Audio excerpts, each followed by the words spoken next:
Bonjour, messieurs, dames. Donc, voici pour les définitions des relations début des fonctions. On va commencer évidemment, avant de définir comme tel le lien entre les variables, on va commencer tout simplement par parler ou se rappeler c'est quoi les modes de représentation. Donc, les différents modes de représentation d'une fonction, dans le fond. C'est quoi les modes? On en a vu plusieurs. Vous l'avez vu, ça, c'est du passé un petit peu. Vous avez vu ça l'année passée en grande partie. On va l'explorer plus cette année. Ici, donc, on a évidemment la description verbale.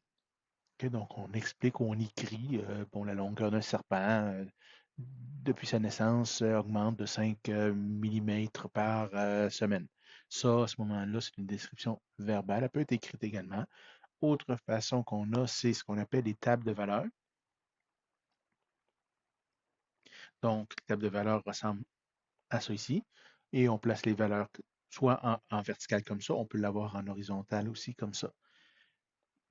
Donc, x, y, voilà, avec on donne des valeurs. Donc, x est égal à 0, y est égal à 2, x est égal à 1, y est égal à 4, ainsi de suite. Puis, on va avoir la même chose écrite tout simplement différemment à l'horizontale tout simplement, table de valeurs. On a aussi les graphes, le graphique. Donc, on nous donne un graphique. À ce moment-là, bon, tout dépendant, on peut avoir un graphique de ce type-là. Peu importe, ça donne un graphique. C'est une façon de le représenter. Et en dernier, on a la règle. Donc, la règle, tout simplement, ici, c'est de la forme y est égale à quelque chose. Donc, ou f de x. Donc, souvent, on va retrouver f de x est égal à 3x moins 5. Ça, c'est une règle. Je vais en profiter pour sauter un petit peu sur la définition des variables comme telles. Ben, je vais me permettre de changer, puis on y va.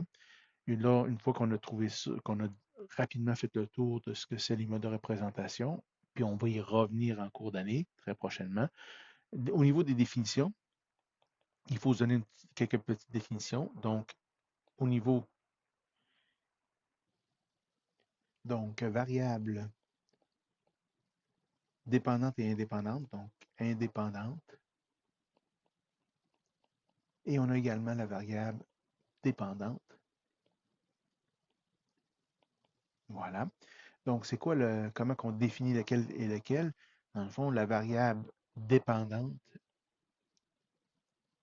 elle dépend, c'est bizarre à dire, mais elle dépend donc de la valeur donnée ou associée à la valeur, l'autre variable, dans le fond, la variable indépendante. La variable indépendante, elle, peu importe, c'est moi qui la titre, donc elle ne dépend pas de rien d'autre. Souvent, on va le retrouver au niveau du graphe. OK? Euh, L'axe des x, ici, c'est ce qu'on appelle la variable indépendante parce que j'y donne une valeur et je calcule la valeur de la variable y qui est la variable ici dépendante. Quand je regarde un tableau, si je me permets ici, une table de valeurs, donc j'ai x, j'ai y. Encore là, le x, c'est ma variable indépendante et y, ma variable dépendante. Même chose dans l'autre sens, ici, évidemment. Donc, ma variable indépendante, c'est encore mon x. Ma variable dépendante, c'est mon y. Donc, je calcule quand j'ai une règle, y est égal à 3x moins 5. Donc, ma valeur de la variable y dépend de ma valeur que je vais donner x. Donc, ça, c'est ma variable indépendante et ma variable dépendante, tout simplement. Maintenant, à partir d'un contexte quelconque, comment est-ce qu'on fait pour décider qui est qui? Bon, prenons un exemple, supposons la longueur d'un serpent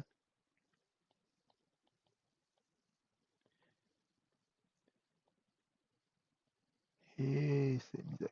Serpent, voilà, est de 35, mettons, est de 30 millimètres à la naissance et augmente, évidemment, on ne peut pas diminuer, on espère en tout cas, augmente de 5 millimètres par semaine.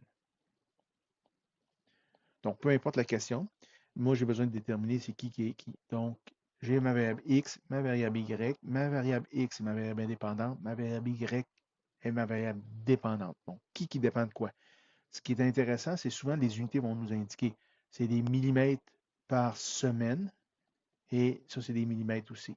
Donc, millimètres par semaine, c'est-à-dire qu'il varie un certain nombre de millimètres, mais ça dépend de quoi? Ça dépend du nombre de semaines. Donc, mon X, ma variable indépendante, ça va être le nombre de semaines.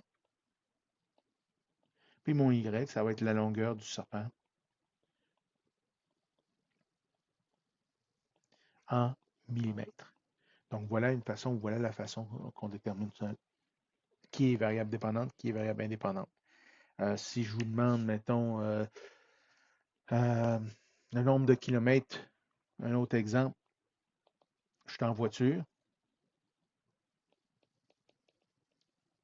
je roule à 100, non, il ne faut pas aller trop vite, à 93 km à l'heure et je vais à Québec.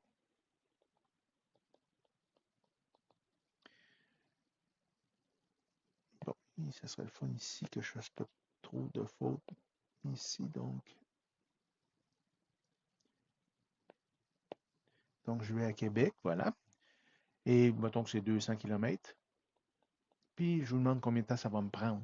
Donc, on vous demande le temps, encore là, peu importe. Ici, si je veux savoir c'est quoi, j'ai des kilomètres à l'heure. Donc, qu'est-ce qui dépend de quoi? Ma distance, mon nombre de kilomètres va dépendre du nombre d'heures que je roule. Donc, mon X, ma variable indépendante, ça va être le nombre d'heures, donc du temps en heures. Et Y, ça va être ma distance parcourue, ça va être des kilomètres. Donc, voilà tout simplement pour variable dépendante, indépendante. Il me resterait à voir avec vous autres ce que c'est des variables. Une variable discrète et continue. Donc, une variable discrète, une variable continue, donc tous les variables qui soient indépendantes ou dépendantes, ça ne change rien, peuvent être soit discrètes, soit continues. Donc, continue, ben, ça le dit dans son nom. Elle peut prendre toutes les valeurs. Toutes les valeurs. Donc, sur les réels, dans le fond, entre deux nombres, donc sur un intervalle quelconque. Donc, exemple, si je veux savoir le nombre de kilomètres, donc exemple, un nombre de kilomètres, ça va être une variable continue parce que même si c'est entre 0 et 200 quand je vais à Québec, ben, je peux prendre 19,5, je peux prendre 19,32, je peux faire 27,15, bon, ainsi de suite. Donc, c'est continu. Tandis que discret, ça va prendre certaines valeurs seulement, toujours sur un intervalle. Donc, certaines valeurs seulement. Un exemple de ça, ben là, vous avez, mettons que j'ai dans une salle, je loue une salle, puis selon le nombre de personnes, ben, que je le veuille ou pas, aux dernières nouvelles, on n'avait pas une possibilité d'avoir 3,7 amis. Donc, ça va être donc le nombre d'amis. C'est également, à ce moment-là, ça va être une variable discrète parce que je vais avoir de 0 à 100 amis, supposons, si vous êtes vraiment craqué. Si vous êtes sur Facebook, vous n'avez encore bien plus que ça, mais dans la réalité des faits, vous avez entre 0 et 10, mettons, amis, mais vous n'aurez pas 1,3 amis. Vous en avez à avoir 1, 2, 3 pour éviter de disséquer les gens qui sont autour de vous. Ça va vous permettre de maintenir plus d'amis en passant. Donc voilà pour cette partie-là. Je vous laisse faire vos exercices et la prochaine capsule va poursuivre la matière.